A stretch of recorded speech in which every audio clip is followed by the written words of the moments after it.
تو تھوڑا سا کال کو روکیں، ایک بہت ہی اہم بات مجھے کرنی ہے کہ مدینہ منورہ میں جبل احد کے بالکل سامنے کے علاقہ ہے جو جعفر طیار رضی اللہ تعالیٰ عنہ سے منسوب ہے.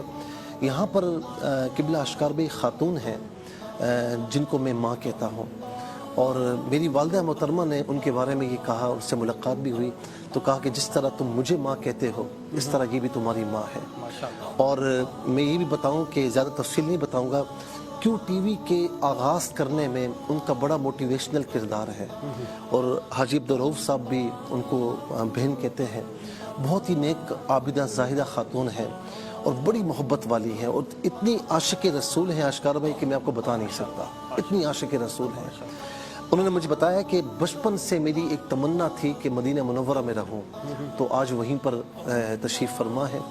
تو انہوں نے مجھے بتایا کہ یہ خواب انہوں نے دیکھا ہے، اور خواب یہ دیکھا کہ ان کے گھر کی چھت پر اگر آپ چڑھیں گے نا تو جبل احد آپ کو سامنے نظر آئے گا. کہا کہ ایک مخلوق ہے جنہوں نے سفید لباس پہنا ہوا ہے، کہتی ہیں کہ میں چھت پر گئی ہوں تو اس مخلوق نے کہا کہ اقرئی یا اقرئی، یہ الفاظ عربی کے کہ تو پڑھ. تو کہتی کیا پڑھوں؟ تو کہا کہ لا الہ الا انت سبحانک انی کنت من الظالمین. دو چیزیں بتائیں کہ اقرئی اور بلغ، کہ اس کو پڑھو اور آگے بھی بتاؤ. کہتی ہیں کہ چونکہ میں نے یہ پورا منظر بڑا یعنی واضح دیکھا ہے اور مجھے یہ حکم ہوا ہے کہ میں اسے آگے پہنچاؤں، تو کہا کہ میں تمہیں بتا رہی ہوں کہ اس وقت زہر کرونا وائرس ہے مدینہ منورہ میں بھی، مکہ مکرمہ میں بھی، پورے عالم دنیا میں اس وقت انسان پریشانی کے عالم میں ہے اور یہ رکنے کا نام نہیں لے رہا. ویکسینز آپ کو پتہ ہے کہ اب تک تیار نہیں ہوئی، ٹھیک ہے نا.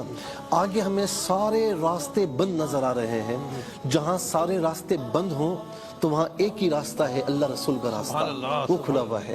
تو یہ لا الہ الا انت سبحانک انی کنت من الظالمین، یہ آیت کریمہ ہے.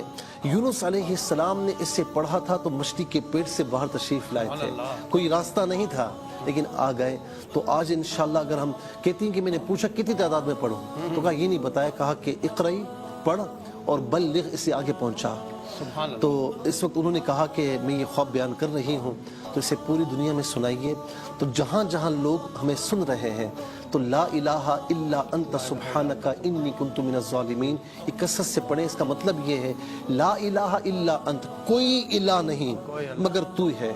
لا الہ الا انت سبحانکا، تجھے پاکی ہے، انی کنت من الظالمین، میں ظلم کرنے والوں میں سے ہوں. بس یہ پڑھیں کثرت سے اور دعا کریں کہ اللہ تعالیٰ ان حالات سے ہمیں نجات عطا فرمائے. اس طرح اہتمام کر لیں کسی نماز کے بعد ایک تسبیح پڑھ لیں. جی اس طرح کر لیں، تسلسل کے ساتھ اس کو پڑھتے رہیں. یہ بھی کر سکتے ہیں کہ کسی وقت گھر میں، یعنی آج کل تو آپ کو پتہ ہے کہ رات میں سب گھر میں موجود ہوتے ہیں تو تمام گھر والے مل کر بیٹھ کر پڑھ لیں. وضو کرنا ضروری ہے؟ نہیں، وضو کرنا ضروری نہیں ہے. کر لیں بہت اچھی بات ہے، کرنا ضروری نہیں. بیٹھ کر اسے 5 منٹ 10 منٹ اسے پڑھ لیں. رات میں سوتے سے آنکھ کھل جاتی ہے، جی بیڈ پہ لیٹے بالکل پڑھ سکتے ہیں، کوئی حرج نہیں ہے. ہر نماز کے بعد بھی پڑھ لیں یا گھر کے تمام افراد مل کر اجتماعیت کے ساتھ پڑھ لیں. جس طریقے سے ہی پڑھیں کثرت سے اس کو پڑھیں. ایک درخواست ہے، جی جب اماں کو آپ